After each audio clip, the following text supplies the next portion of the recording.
This is a look at Canon's flagship camera, the Canon R1. At $6,300, this camera is amazing for working professional photographers.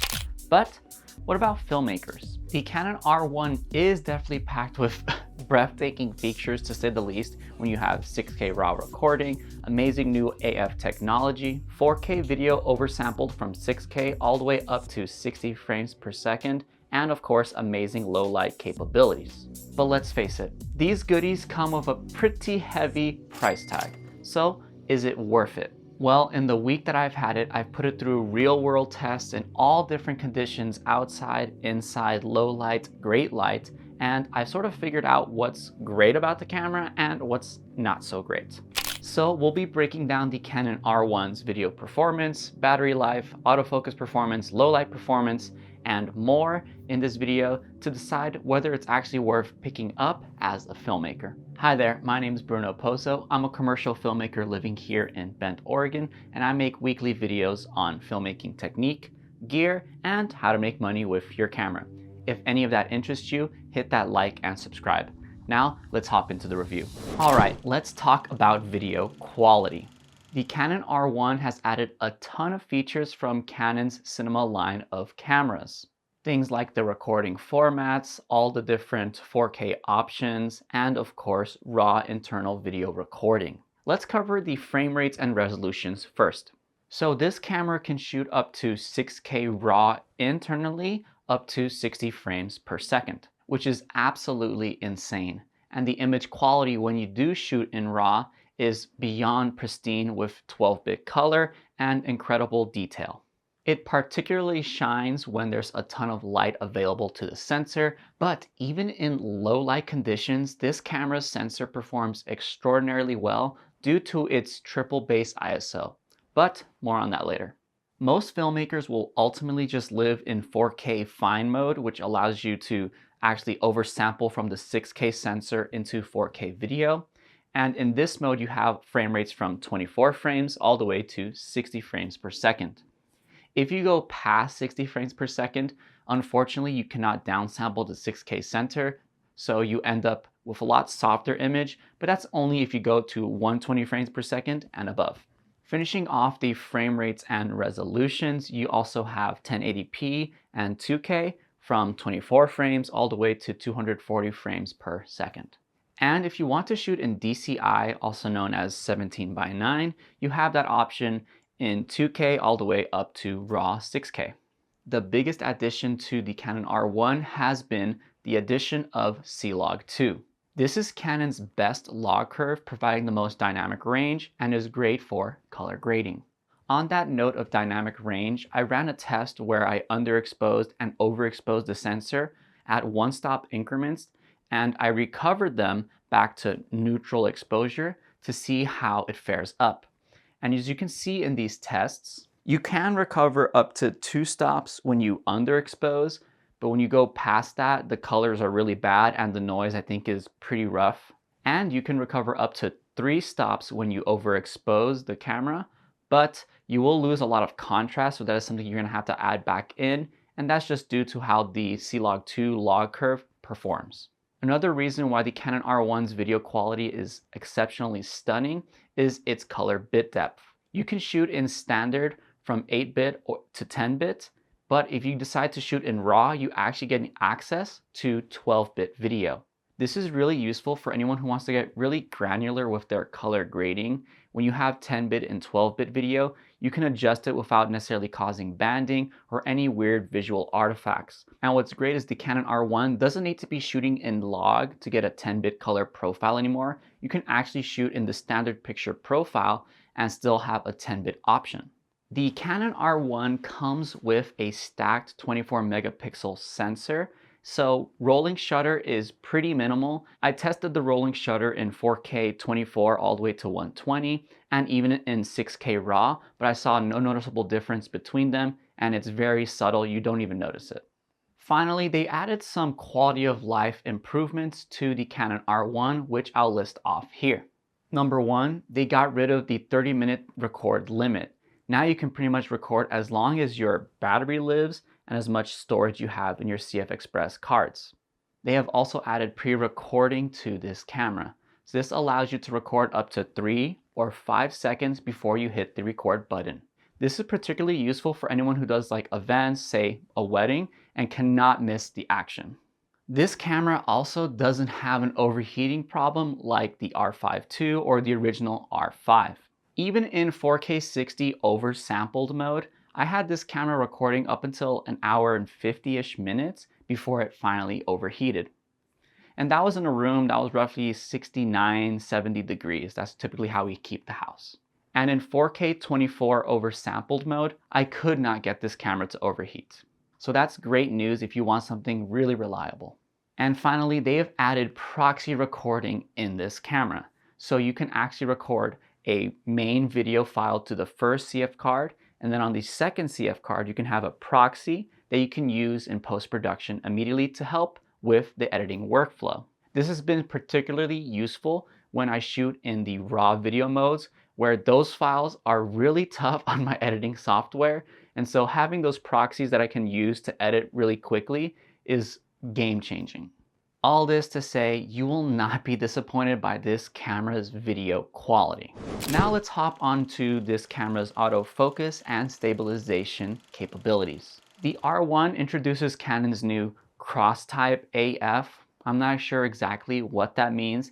It's just meant to be a little more accurate and can ignore things that might be between you and the subject.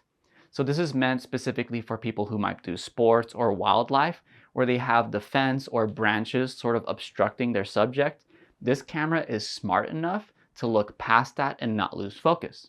Practically for me, this just meant that the autofocus was pretty reliable, and in my week of using it, I had no issues with it whatsoever. In fact, in some tests I ran just in the yard here, I couldn't quite get it to be confused. It worked pretty much flawlessly the whole time, and I don't think that's something that you'll be disappointed by. When it comes to image stabilization, this camera also performs extremely well. I ran some tests just handheld, and you can see that on the wider end, for sure, the corners are still a little bit wobbly. That has that Canon IBIS wobble, but it's definitely much improved than it used to be in the original R6 or the original R5. And where I think the IBIS really shines is when you start getting past, I would say around 30, 35 millimeters to that telephoto range. It's extremely well at balancing the image without distorting any part of it. This is a shot I had handheld at 105 millimeters, just pointed, and look how stable it looks.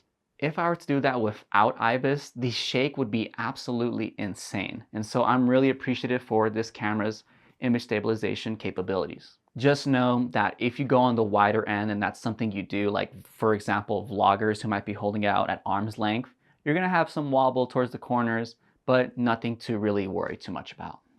Now, in low light situations, I think this is where the Canon R1 really shines. Because it has a 24 megapixel sensor versus the Canon R5 II's 45 megapixel sensor, it theoretically should have a lot less noise. And in practice, it does. But through my tests, I have noticed when I shoot in C-Log2, this camera does indeed have a triple base ISO. You can see in these tests that I ran, I simply put a lens cap on the camera and just adjusted the ISO in small increments to see the noise level and how it changed. And as I slowly go through, the noise pattern is pretty minimal at 800 ISO, but as you go up, it suddenly cleans up again at 1600 ISO. As we continue to raise the ISO, there really is no improvement in the noise pattern. And the last time it will actually clean up is at 12,800. This is eerily similar to Canon's C80 and C400, which has been marketed to have triple base ISO, but I have not seen anything on Canon's website or any of their marketing materials referring to this camera's triple base ISO, which based off of these tests is ISO 800, 1600, and 12,800, at least in C-Log2. In fact, in these shots, I pretty much had the camera at 12,800 the whole time, and you can see how clean the image still looks. And I gotta say, in real life, it actually looked even darker than what I'm showing you now. I'll try to match it closer to how it looked in real life now. But that's what I was really dealing with. It was so dim in there, But because of that triple base ISO at 12,800, I'm still able to capture in this low light situation and have very usable, acceptable video footage. So if you actually need strong low light capabilities, I would really be looking at the Canon R1 because it works phenomenally in that situation. Now let's cover the Canon R1's design and build quality. The Canon R1 feels amazing in the hands, exactly what you'd expect from a flagship camera. For me, I have pretty big man hands, and so I think it fits very comfortably. I have access to all the buttons and dials with the grip I have on the camera. It even has a little bit of a textured grip along the body to help you hold onto it, which is actually really nice. It is a bit of a chonker though. I think it's at 2.5-ish pounds, and so it is pretty heavy, and if that's something you're not used to, it can be annoying. But the weight does feel pretty well balanced, and I love the fact that it has a vertical grip basically built into the body that you can turn on and off here, and it allows you to hold the camera vertically and still have access to the shutter button and the shutter dial. Canon also allows you to customize these buttons pretty heavily, I think more than any other camera they have. When I compare this to my R6 Mark II or the R5 Mark II, the customization doesn't go quite as far. And this Canon R1 also has a lot more buttons, and so I think the ability to customize this to however you want to set it up is super nice and is something that will take a lot of tinkering with, but if you actually take the time to do it, will make you a much more efficient and more enjoyable experience when shooting this camera. So let's go on to the ports on this camera. Finally, Canon has added a full HDMI port to their cameras, and so that is a big W if you're someone who likes using monitors. You of course then have your standard audio jacks. You have a USB-C port for not only power but video streaming as well. And this camera has a built-in Ethernet port, so if you do any sort of tethering for photo work, this is a really nice feature to have built into the camera. And on the other side of the camera, you have the CF Express card door. They added this locking mechanism where you have to actually hold down before you can open the car door, which is supposed to prevent accidental openings of the car door. But that hasn't really been an issue, but it's nice to know that they thought of that. And this camera accepts 2 CF Express Type B cards, which is really convenient because those cards are not only faster when it comes to read and write speeds, but they can hold a lot more storage. On that note, let's talk about this camera's memory and battery life. This camera uses Canon's LP-E19 battery, which is something I've never seen before, but apparently is standard since their 1DX series. This battery is absolutely huge, and it even comes with its own dedicated charger, which is also really huge. But with a battery of this size, you know it comes with great performance. I've been able to use the camera pretty much all day for photo and video work without necessarily needing to charge it until the very end of the day. And because the charger is pretty big, I've actually just sort of preferred plugging into the USB-C port on the side and letting it charge overnight that way. When I did record in 4K 60 continuously, it took about an hour and 50 minutes for that battery to die. So unless you're intending to do long form video in 60 frames per second without having it plugged into a power source, then you might run into issues if you're doing anything longer than 100 minutes. But otherwise, if you're using the camera on and off, taking a few clips here and there, you really can get away with just that one battery for most projects. But the biggest downfall of this battery, outside of its obnoxiously large size, is that it's obnoxiously priced at $230. So if you do want to get a spare, which I would probably do as a professional, you're just gonna have to know that you're gonna give up a lot of extra money just to have that luxury. And if you want to get a gist of file sizes, I typically like recording in the smallest file size, which is the HEVC LGOP 4K fine mode. Here are what my tests have come out to. If you're shooting in 4K 60 fine mode in HEVC, every 30 seconds or so is about a gig. Whereas if you shoot in 4K 24 fine mode in HEVC, about a minute is 1 gigabyte. So if you do decide to shoot in those higher resolutions and higher codecs, expect to have a lot of storage issues.